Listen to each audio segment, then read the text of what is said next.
Why take the time to make your website accessible now? So, web accessibility has been an issue for at least a decade. So, why are we talking about it now? Basically, because enforcement has been lax up to now. And so many private businesses who were supposed to make their websites accessible to those with disabilities basically got away with not doing so.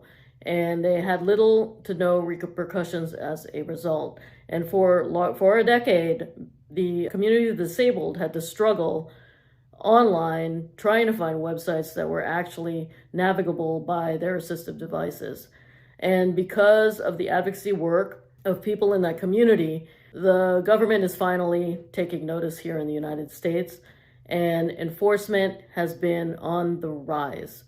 And while a few years ago you might have seen maybe 1,000 or 2,000 letters going out to various businesses for their noncompliance, that number shot up to 300,000 in 2021, and that was before all the figures for 2021 were even published.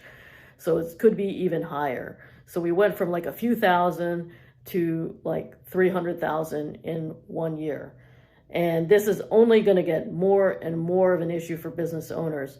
And in 2022, the Department of Justice reaffirmed what was done in 2010, which was say that the Americans with Disabilities Act applied to the internet, and that websites for businesses under Title I and Title III designations were required to make their websites accessible.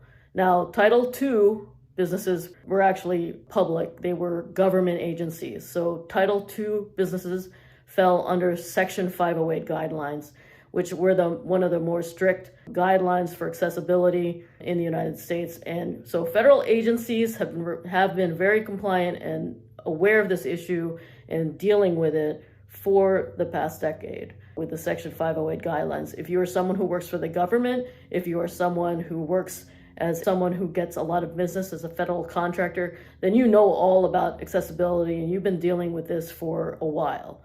But it's the private business owners that are suddenly getting caught unawares because they basically had no idea that they needed to do this. Title I has to do with how large your business is, and Title III had to do with whether you're a business that is open to the public.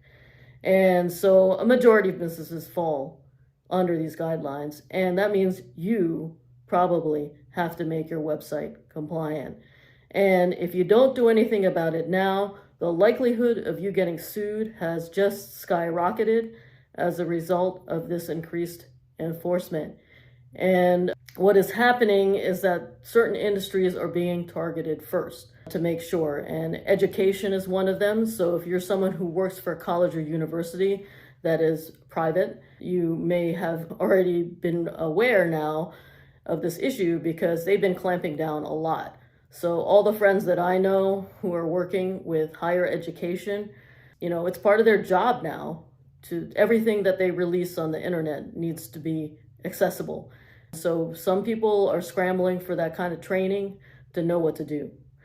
Soon it will probably move to other industries such as real estate or anything that involves a lot of images on your website, because one of the common errors that we see is that the pictures that are on your website do not have alternative text. And alternative text means that when someone who is blind comes to your website and there's a photo there, they clearly can't see the photo. So the alternative text will describe to that person what's in the photo and why it's there and what is the significance of it. And lacking alternative text was a reason that New York galleries were targeted in 2020 with a bunch of accessibility lawsuits and largely lost them. And some of those galleries closed. So the museum industry is another industry that was targeted, and they're pretty much aware now of this issue. So don't be in a business that has to wait to get sued, has to wait to get fined to do something about this. Take care of it now, deal with it now. And you'll find that the money you spend trying to make your website accessible will be money well spent, because you would have forestalled an expensive lawsuit that can be on the order of $45,000 or more But also, you'll find that you might actually increase your business by almost 20% because now people who are disabled can actually go to your website and look at your products and services. Because by not doing this, you've basically prevented 20% of the population from seeing what you're selling. And that's just not good business. So take care of the issue today and don't wait. Presented by Designers Learn Code.